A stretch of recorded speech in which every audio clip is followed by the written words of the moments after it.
आज पेट्रोल एक बार फिर 100 रुपए पार कर गया और बढ़ती महंगाई के खिलाफ संसद में चंद आवाजें भी उठी, लेकिन ये आवाजें रस्म अदायगी के रूप में ज्यादा दिखाई दी। ये रिपोर्ट मैं आपको पूरी दिखाऊंगी, लेकिन उससे पहले मैं आपको सर्वे दिखाना चाहती हूं। आज हमने सोशल मीडिया पर आपसे ये सवाल पूछा कि क्या पेट्रोल डीजल की रिकॉर्ड कीमतें अब आपके घर का बजट बिगाड़ने के कगार पर है। तो देखिए 49%, लगभग 50% के आसपास लोगों ने हामी भरी कि घर का बजट बिगड़ने की पूरी तैयारी हो चली है। 35% ने इनकार किया।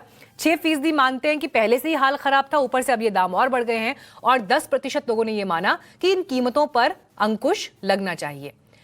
अब नेता बेशक रस्म अदायगी करते दिखाई दिए, इस पर सवाल उठाते हुए दिखाई दिए, लेकिन जमीन का जो सच है, क्या वो राजनेता उस सच को जानते हैं या जानना चाहते हैं? जनता की आवाज क्या है, रिपोर्ट देखिए।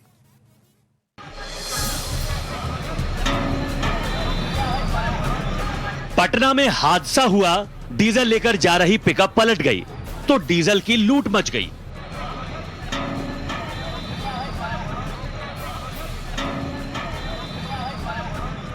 आसपास के लोग हाईवे पर आ गए, जिसे जो बर्तन मिला उसी में डीजल भरकर भागने लगे। ये लूट इसलिए मची क्योंकि जनता डीजल और पेट्रोल के नाम पर लुट रही है। देश में पब्लिक की पॉकेट कट रही है। हम लोगों को भी मध्यम वर्गीय आदमी हैं, इसलिए बहुत परेशानी हम लोगों को हो रही है पेट्रोल के लिए, महंगाई के लिए। तो क्या करेंगे हम आम आदमी, कैसा जिएंगे, कैसा करेंगे? दिन का कमाने वाले कैसा जिएंगे, कैसा खाएंगे, कैसा पिएंगे? जो फॉर्म ऑयल आता है वो बढ़ गए हैं, ये पेट्रोल के बढ़ गए हैं। जो पैसे जेब में आते वो पेट्रोल डाल के खाली हो जाता पूरा, और हमें बोलने से तो कोई कम करने वाला नहीं, इससे तो और बढ़ता रहेगा। ये बेबसी, ये लाचारी उस पब्लिक की है जो डीजल पेट्रोल की मारी है, जो महंगाई की आग में जल रही है, क्योंकि दिल्ली में पेट्रोल ने फिर से सेंचुरी लगा दी है। 8 महीने में ये चौथी बार है जब देश की राजधानी में पेट्रोल 100 के पार पहुंच गया है।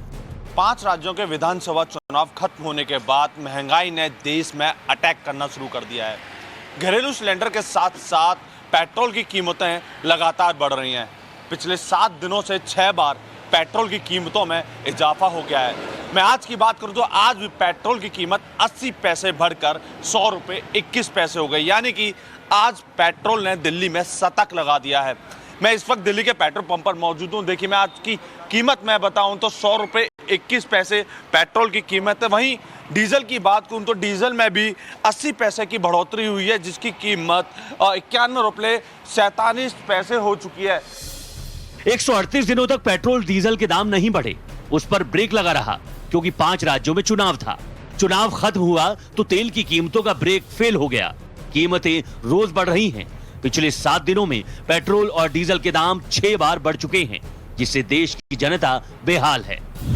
मुंबई में 1 लीटर पेट्रोल 115 रुपए में मिल रहा है। राजस्थान के गंगानगर में इसी पेट्रोल की कीमत 117 रुपए लीटर है। भोपाल में 1 लीटर पेट्रोल 112 रुपए में बिक रहा है। कोलकाता में 110 रुपए तो चेन्नई में 106 रुपए कीमत है। पेट्रोल की कीमतों का मीटर अभी और कितना ऊपर जाएगा ये किसी को नहीं पता, क्योंकि ये आउट ऑफ कंट्रोल नजर आ रहा है, जिससे दूसरी जरूरी चीजें महंगी हो गई हैं। मिडिल क्लास की कमर टूट रही है। घर और किचन का बजट बढ़ रहा है, लेकिन इससे तेल कंपनियों को कोई फर्क नहीं पड़ता। सवाल यही है, क्या वक्त आ गया है कि अब सरकार इस मामले में दखल दे? क्या डीजल और पेट्रोल को जीएसटी के दायरे में लाना जरूरी है? Amit Gautam, Delhi, times now Navbharat. तो बेतहाशा बढ़ते पेट्रोल डीजल के दामों को लेकर लोगों के भीतर अब बेचैनी है, लेकिन सवाल ये कि बेहतरी के लिए क्या हो सकता है। हमने आपसे ओपिनियन लिया और सवाल पूछा कि बेतहाशा बढ़ते पेट्रोल डीजल के दाम पर क्या सरकार को दखल देना चाहिए। तो ओपिनियन के नतीजे इस वक्त आपके सामने है, सर्वे के नतीजे, माफ कीजिए। 68% लोगों ने इसमें हामी भरी, जबकि 18% ने इनकार कर दिया कि सरकार के दखल की जरूरत नहीं है, जबकि 14% लोग ये मानने वाले थे कि कम से कम एक तय सीमा के बाद सरकार को दखल देने की जरूरत है, ताकि एक आम आदमी की कमर महंगाई से ना टूटे। अब यहां पर अगर आप हाँ कहने वाले 68% को और एक तय सीमा के बाद जो चाह रहे हैं कि सरकार का दखल हो 68 और 14% को अगर आप जोड़ दें तो आप ये मानेंगे कि एक बड़ा हिस्सा इस सर्वे में जिन्होंने हिस्सा लिया वो ये मानते हैं कि एक लेवल के बाद सरकार के सपोर्ट की या दखल की जरूरत है और सरकार को ये मॉनिटर करना चाहिए था। सोशल मीडिया के अलावा हम जनता के बीच भी पहुंचे और पब्लिक इस पर क्या कहती है, अब सुनिए उनका ओपिनियन। पैसा तो बढ़ना नहीं चाहिए, वैसे गरीब आदमियों के लिए तो बहुत ज़्यादा दिक्कत है इसमें, पेट्रोल बढ़ रहा है तो, क्योंकि गरीब आदमी तो अपना रोज़गार लेके चलता है ना। पॉलिटिकल स्टंट देखता हूँ, ये मोदी सरकार का जो है ना, पिछले 6 महीने नहीं बढ़ाए, जो 5 स्टेटों में ये सरकार थी ना, इलेक्शन थे। बहुत फर्क पड़ेगा खर्चा हो ही जा रहा है और इतनी सैलरी एंड ऑल तो है नहीं है, तो मतलब हाल माड़े ही है। रोज रोज बढ़ रहा है, समझ में नहीं आता है। जहाँ 200 का बढ़ाते हैं वहाँ 100 का बढ़ा रहे हैं। 78 रुपये और 75 रुपये लीटर मिला करता था, अभी 110-11 रुपये लीटर हो गया, तो बहुत कॉस्टली हो गया। आम लोग के लिए तो बहुत प्रॉब्लम है। कुछ सुने समाचार में, सब चीज़ में सुने कि तेल सस्ता खरीदा गया है, हमारा राहत मिलेगा, ये मिलेगा वो मिलेगा, बाकी राहत नहीं मिला।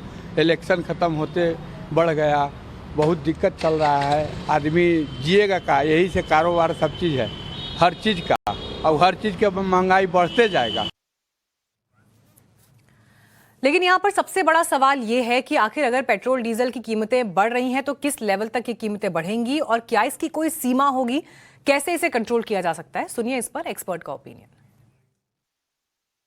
हर $10 क्रूड ऑयल की प्राइस बढ़ने के साथ ही खुदरा महंगाई दर, जिसको हम सीपीआई कहते हैं, वो करीब 0.2 से 0.3% बढ़ जाती है। 20 से 30 बेसिस पॉइंट्स उसमें बढ़ोतरी दिखाई देती है।